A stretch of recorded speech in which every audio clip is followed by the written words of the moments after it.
चलिए आज की शुरुआत करते हैं एक अपरिमेय संख्या से, जो कि आज हमें सिद्ध करना है कि √3 एक अपरिमेय संख्या है। तो चलिए मैं आज एक शॉर्टकट ट्रिक के माध्यम से आप लोग को प्रूव करके दिखाएंगे। अगर यह वीडियो अच्छा लगेगा तो आप लोग ज़रूर राय दीजिएगा। तो यहाँ लिखा हुआ है कि सिद्ध करें कि √3 एक अपरिमेय संख्या है। तो यह अपरिमेय संख्या सिद्ध करने के लिए हमें किसी भी चीज़ को सिद्ध करने के लिए उसका विपरीत चलना होगा। जब हम यह अपरिमेय सिद्ध करना चाहेंगे तो हमें क्या लेकर चलना होगा कि मान लेते हैं कि यह एक परिमेय संख्या है। अगर कोई लड़का है, अगर उसको पूछेंगे कि कैसे लड़का है तो उसको प्रूव करना पड़ता है कि सपोज कर लें थोड़ा देर के लिए लड़की है, लेकिन उसका जब पूरा जांच किया जाएगा तो वह क्या प्रूव होगा कि लड़का है। इसी तरह से हम क्या करते हैं, ये √3 को प्रूव करते हैं कि कैसे अपरिमेय संख्या है। तो चलिए हम मान लेते हैं, माना कि √3 एक परिमेय संख्या है।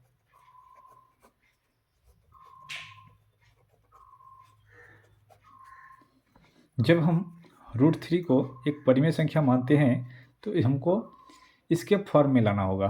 तो चलिए √3 बराबर क्या लिखेंगे, P/Q, चूँकि हमको P/Q के फॉर्म में दिखाना होगा, जहाँ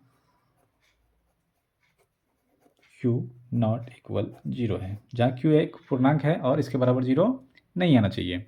अगर ऐसा होता है तो यह एक परिमेय संख्या प्रूव हो जाएगा, लेकिन यहाँ हमको प्रूव करना है अपरिमेय संख्या। लेकिन हम मान लिए परिमेय संख्या तो हमको परिमेय संख्या के अनुसार हमको काम करके दिखाना होगा। तो चलिए अब क्या करते हैं कि दोनों ओर वर्ग करने पर, दोनों ओर वर्ग करने पर, दोनों ओर वर्ग करने का मतलब होता है कि जो भी लिखा हुआ उस पर दोनों साइड हम क्या करेंगे, स्क्वायर डाल देंगे। तो √3 पे स्क्वायर बराबर P/Q है, इस पर भी हम क्या करेंगे, स्क्वायर डाल देंगे। तो स्क्वायर करने का मतलब है कि √3 का √3 से गुना करना और बराबर में P/Q है, स्क्वायर है तो P/Q से गुना। √3 गुना √3 9 होता है, 9 का वर्गमूल क्या होगा 3, या तो 2 को रूट अगर एक साथ हो जाए तो बिना रूट का एक संख्या आता है। चलिए P को P से गुना करेंगे P² और Q को Q से गुना करेंगे Q²। अब इसको हम क्रॉस मल्टीप्लेक्शन कर लेंगे, तो 1 को P से गुना करेंगे तो P² होगा, 1P को P² से गुना किए तो P² आ गया, और 3 को Q² से गुना करेंगे तो 3Q² आ गया। तो चलिए दोस्तों देखिए यहाँ पे कि ये अपरिमेय संख्या के रूप में या परिमेय संख्या के रूप में नहीं आ रहा, यह गुणनखंड के रूप में आ रहा है। तो इसलिए हम यहाँ लिखेंगे यह एक उभयनिष्ठ गुणनखंड है, यह एक उभयनिष्ठ गुणनखंड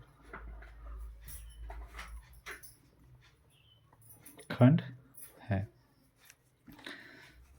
चूँकि का सिंबल डाल दिए यहाँ पे, चूँकि हम क्या किए थे कि हम परिमेय संख्या निकालना चाह रहे थे, लेकिन यह परिमेय संख्या नहीं निकल रहा है, तो इसलिए हम यहाँ लिखेंगे चूँकि हमारी मान्यता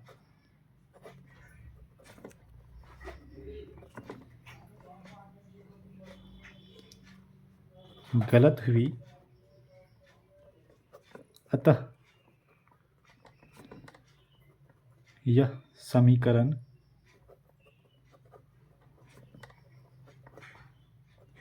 असत्य है, इसीलिए